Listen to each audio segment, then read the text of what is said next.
Sexta-feira, 3 de outubro de 2014. Seja bem-vindo, a gente está começando agora o canal de notícias aqui pela UPF TV. Então fique com a gente e veja só os assuntos que nós preparamos para esta edição. Há 2 dias das eleições, vamos trazer as orientações para a votação de domingo. No estúdio, vamos conversar com a juíza eleitoral Lisandra Villarroel. Inaugurada a nova sede do Comitê de Águas em Carazinho. Veja também os alunos premiados na Feira de Ciências e Mostra da Inovação Tecnológica da UPF. E como está a reforma do Teatro Municipal em Passo Fundo? A gente conta nesta edição. Também no quadro cultural Acorde desta sexta-feira, um projeto artístico que une poesia e música. Tem ainda a previsão do tempo para o fim de semana e ainda a dica de cinema. Então, continue com a gente porque você já sabe, né? Aqui encontra mais conteúdo.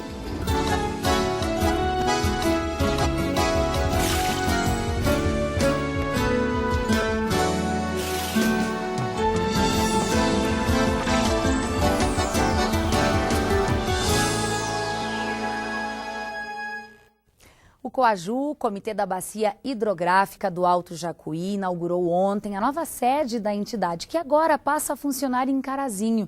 O evento contou com a presença de autoridades que também participaram de uma conferência sobre a contaminação dos recursos hídricos.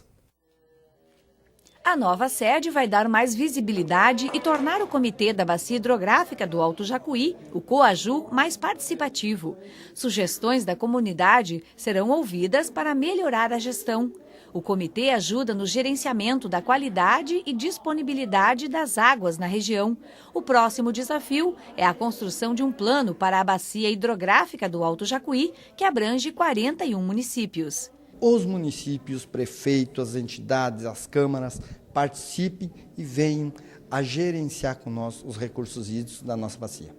O COAJU foi criado em 2001 e é integrante do Sistema Estadual de Recursos Hídricos.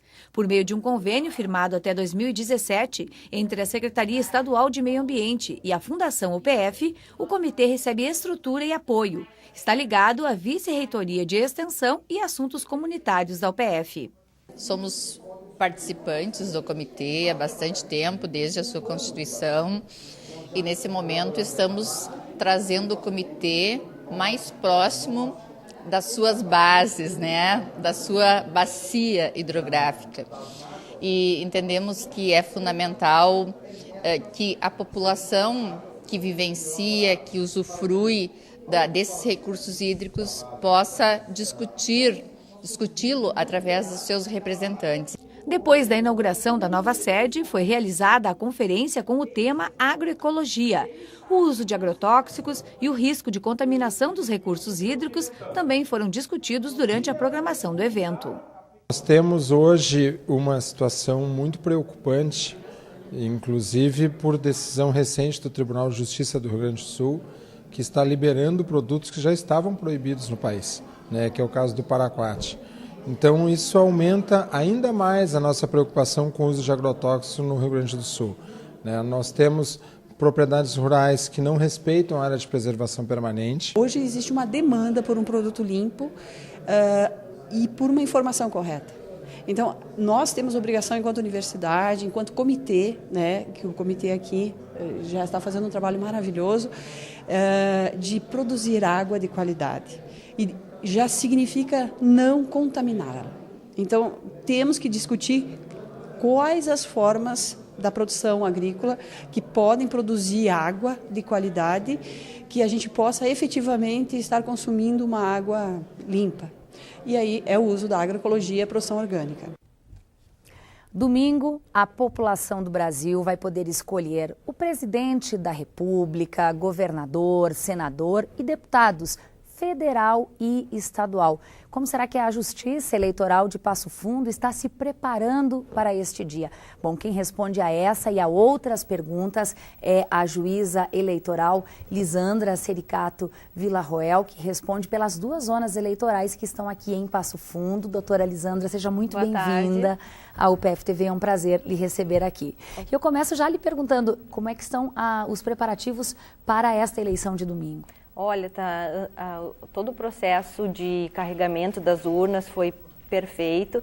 Nós temos mais de 450 urnas em sessões ativas que vão estar à disposição do eleitor no domingo, e contando também com mais de 2.000 mesários para um universo de 139 mil eleitores. Estamos falando da 33ª zona eleitoral e da 128ª. Sim, nós temos 2 zonas eleitorais aqui em Passo Fundo, sediadas, que abarcam 4 outros municípios termos.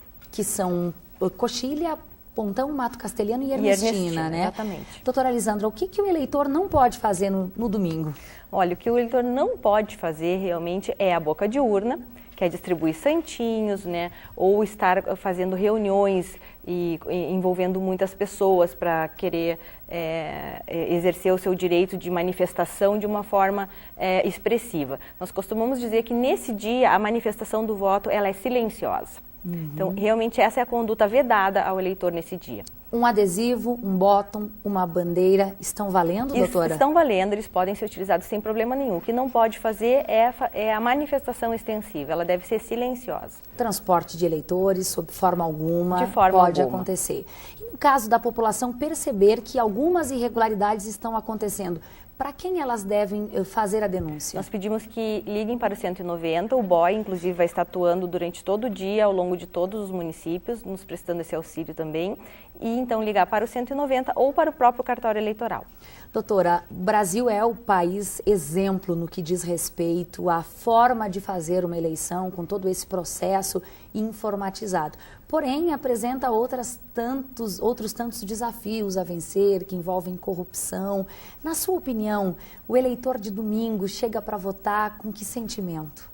Eu acho que do espírito de mudança, né? De uma esperança que as coisas realmente se renovem e com vistas àquilo que ainda não se resolveu, que venha a se resolver. Alguns um pouco desanimados, talvez, o que pode ser natural.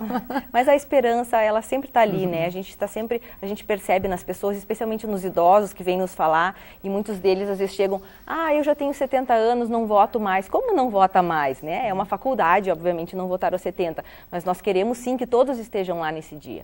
Doutora, quem tem mais de 70 anos não está obrigado a votar, é facultativo. Quem tem entre 16 e 18 também. Porém, todo o restante da população deve votar. Se não fizer, pode acontecer o quê? Para o eleitor que não vota e não justifica seu voto em até 60 dias a partir do pleito eleitoral, fica sujeito a multa. Pode não votar no primeiro turno e votar no segundo, Com caso certeza. Ele ocorra? Pode votar um e não votar no outro. Muitos eleitores estão fora do seu domicílio eleitoral e algumas cidades não existem a possibilidade de justificar estando fora do domicílio, e essa é uma faculdade apenas nos municípios que têm acima de 200 mil eleitores. Não é o caso de Passo Fundo. Então, quem estiver fora do seu domicílio eleitoral deve procurar os cartórios eleitorais a partir de domingo ou mesmo na sessão de votação e pedir o formulário para preencher a justificativa.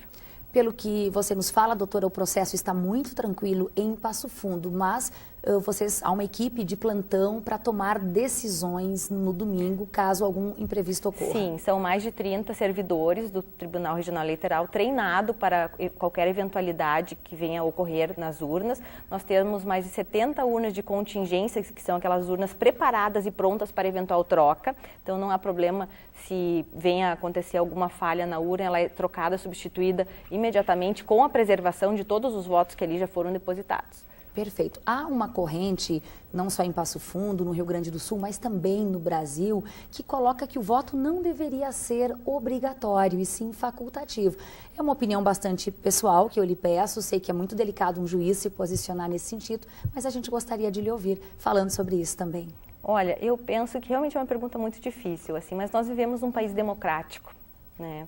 E me parece que talvez o Congresso Nacional um dia chegue também fazer esse exercício na legislação. Como acontece nos Estados Unidos, por exemplo, Exatamente. Em que cerca de 40%, 45% da população apenas vota. Vota quem realmente quer. E me parece que isso é um consectário da democracia. E nós estamos avançando cada vez mais a isso, né? Tá certo. Doutora, muito obrigada pelas informações. Bom trabalho, um bom domingo de eleição. Um bom voto a todos. Obrigada. Bom, o problema do racismo e das relações étnico-raciais. Esse é o tema do programa Estúdio 4, que será reapresentado hoje às 11 da noite aqui na UPF TV. Veja só um trechinho do programa. Todos os outros países nos reconhecem como um país negro.